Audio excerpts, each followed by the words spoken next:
मेरा मायका माँ से जुड़ा है मायका, माँ के ना होने का सूनापन, पिता का अकेलापन और उनकी बेटी का इंतजार कैसे नहीं देख पाई मैं। बच्चों की गर्मियों की छुट्टियां लगे अभी 2 दिन ही हुए थे। सुबह सुबह पापा का कॉल आ गया, बोले बेटा कब आओगी। मैंने अनमने मन से बोल दिया पापा कुछ पक्का नहीं है, ऋषि टूर पर गए हैं, उनके आने के बाद देखती हूँ। पापा की आवाज़ रुआंसू हो आई। बोले बेटा तुम्हारी माँ नहीं है तो क्या हुआ, तुम्हारा मायका तो है। और तो मैं हूँ ना, ऋषि से बात करो और जल्दी से आ जाओ। मैं जी पापा के आगे कुछ बोल ही नहीं पाई। जब तक माँ थी उनसे रोज फोन पर ढेरों बातें किया करती थी। साल में एक बार गर्मियों की छुट्टियों में मैं पूरे 10 दिन के लिए मायके जाती थी। वो सुख किसी जन्नत से कम नहीं होता था। बच्चों से ज़्यादा मुझे गर्मियों की छुट्टियों का इंतजार रहता था। पर जब से माँ गई है मेरा मायके जाने का मन ही नहीं करता। ऐसा लगता है जैसे मेरा मायका ही खत्म हो गया है।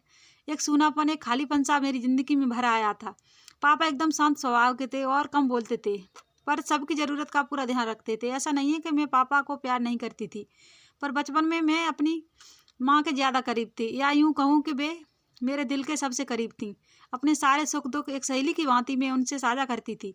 आज सुबह सुबह पापा का कॉल आया तो मैं उन्हें मना नहीं कर पाई। पापा का दिल रखने के लिए ऋषि से बोलकर अगले ही हफ्ते टिकट करवा लिए और पहुंच गए मायके। जैसे ही दरवाजे पर पहुंची माँ की याद आ गई। ऐसा लगा जैसे वो अभी बाहर निकलकर मुझे गले लगा लेंगी। सोच के आंखें भर आईं, किंतु आज माँ की जगह पापा बाहें फैलाए मेरा इंतजार कर रहे थे। सालों बाद पापा को गले लगा के खूब रोई। पापा ने अपने आंसू छुपाकर प्यार से मेरे सिर पर हाथ फेरा तो दिल को थोड़ा हल्का हो गया। बहुत दिल बहुत दिन बाद पापा को देखा। कमज़ोर लग रहे थे। वैसे तो भाई भाभी और पापा सभी मेरा बहुत ध्यान रख रहे थे।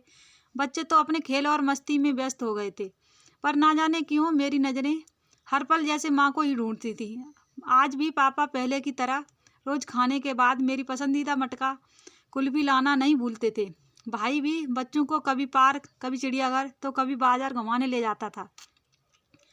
भाभी भी रोज मुझसे पूछ कर ही मेरी पसंद का खाना बनाती। सब कुछ पहले की तरह ही था, बस माँ नहीं थी।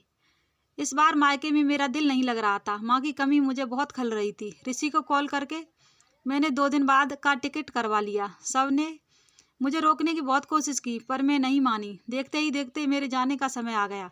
आज शाम की ट्रेन से मेरी घर वापसी थी। मैंने सामान पैक कर के रख लिया था, बस पापा का इंतजार कर रही थी। पापा ना जाने सुबह से बिना बताए कहाँ चले गए थे। उनका मोबाइल भी नहीं लग रहा था। मन घबरा रहा था, बिना बताए आखिर कहाँ गए।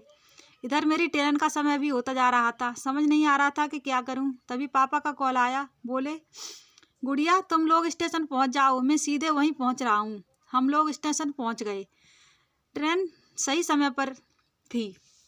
पापा स्टेशन पर हमारा इंतजार कर रहे थे। उनके हाथ में एक बॉक्स था। उन्होंने मुझे देते हुए गले लगाया और बोले इसे ही लेने गया था, इसलिए देर हो गई, संभाल के रखो। मैंने आश्चर्यचकित होते हुए पूछा इसमें क्या है। पापा की आंखें भर आईं। अपने आंसू पोंछते हुए बोले तुम्हारी माँ का प्यार। कुछ समझती तभी ट्रेन आ गई। हमें ट्रेन में बैठा के पापा और भाई ने विदा कर दिया। मेरी नज़रों से ओझल होने तक पापा वहीं खड़े रहे, हाथ हिलाते रहे। मैं भी एकटक ना जाने कब तक बाहर खिड़की से उन दोनों लोगों को निहारती रही। तब बेटे ने आवाज़ दी और मेरे हाथ में एक चिट्ठी थमाते हुए कहा मम्मी, नाना जी ने ये आपके लिए दिया है। मैंने तुरंत चिट्ठी खोली। मेरी प्यारी गुड़िया रानी, सदा खुश रहो। जब तक तुम्हारी माँ थी तुम्हारी हर छोटी बड़ी बात का ख्याल वही रखती थी। मैं जानता हूँ कि मैं तुम्हारी माँ की जगह तो नहीं ले सकता, पर उनकी कमी की पूर्ति करने की कोशिश तो कर ही सकता हूँ। आज तुम्हारी माँ होती तो हमेशा की तरह अपने हाथों से तुम्हारे लिए बड़ी पापड़ अचार बना के साथ भेजती। माँ के हाथ का तो नहीं, पर उनके जैसा स्वाद वाला सामान एक दुकानदार से बनवाने की कोशिश की है। उम्मीद है तुम्हें पसंद आएगा। और हाँ बेटा, माँ नहीं है तो क्या हुआ, तुम्हारा मायका और हम तो हैं। पहले की ही तरह तुम्हारा इंतजार रहेगा। ढेर सारे प्यार और आशीर्वाद के साथ, तुम्हारे पापा। पत्र पढ़ते पढ़ते मेरी आंखों से अश्रुधारा बहने लगी। सहसा मेरे मुंह से निकला आई लव यू पापा। बात छोटी सी थी, पर उसमें अथाह प्यार समाहित था। ये सिर्फ मैं ही महसूस कर सकती थी। मायके से घर आए 1 महीना बीत गया था।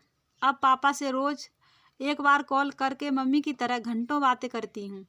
उम्मीद करती हूँ आपको मेरी ये छोटी सी कहानी पसंद आई होगी। अगर पसंद आई हो तो वीडियो को लाइक करें, शेयर करें और हमें कमेंट में ज़रूर बताएं और मेरे चैनल को सब्सक्राइब करें। Thank you.